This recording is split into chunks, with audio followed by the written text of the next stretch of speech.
ইয়াবাবদির বিরুদ্ধে লড়াই করে কক্সবাজারকে ১ মাসের মধ্যে মাদকমুক্ত করতে হবে বলে মন্তব্য করেছেন বাংলাদেশ গণ অধিকার পরিষদের সাধারণ সম্পাদক রাশেদ খান। এতদিন আমরা হাসিনার বিরুদ্ধে লড়াই করেছি, এইবার হবে ইয়াবাবদির মাদকের বিরুদ্ধে লড়াই। কক্সবাজারের কোনো বাড়িতে ইয়াবার ব্যবসা চলবে না। টেকনাফের প্রত্যেকটা সীমান্তে আপনারা পাহারা বসাবেন। ওই মায়ানমার থেকে মূলত ইয়াবা বাংলাদেশে আসে, সুতরাং আমাদের ওই মায়ানমার সীমান্তে কড়া পাহারা বসাতে হবে। কক্সবাজারকে আগামী ১ মাসের মধ্যে মাদক মুক্ত জেলা হিসেবে ঘোষণা করতে হবে।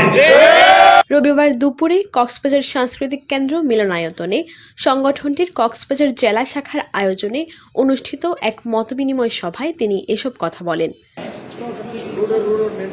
এতে প্রধান অতিথির বক্তব্যে রাশেদ আরও বলেন, কক্সবাজারকে একটি আন্তর্জাতিক মানের পর্যটন কেন্দ্র হিসেবে গড়ে তোলা সম্ভব।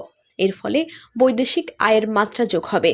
এই কক্সবাজার পৃথিবীর একটি অন্যতম জায়গা যেখানে সি বিচ রয়েছে। পৃথিবীর বিভিন্ন দেশ থেকে এই কক্সবাজার জেলায় এই সি বিচে পর্যটকরা আসে। আমরা যদি চাই এটিকে আমরা আন্তর্জাতিক মানের একটি পর্যটক কেন্দ্র হিসেবে আমরা গড়ে তুলতে পারি, সেক্ষেত্রে আমাদের বৈদেশিক আয় বাড়বে, আমাদের রেমিট্যান্স বাড়বে। মতবিনিময় সভায় গণ অধিকার পরিষদের কক্সবাজার জেলা ও বিভিন্ন উপজেলার নেতাকর্মীরা উপস্থিত ছিলেন। জনতার অধিকার আমাদের অঙ্গীকার, আমাদের অঙ্গীকার জনতার অধিকার।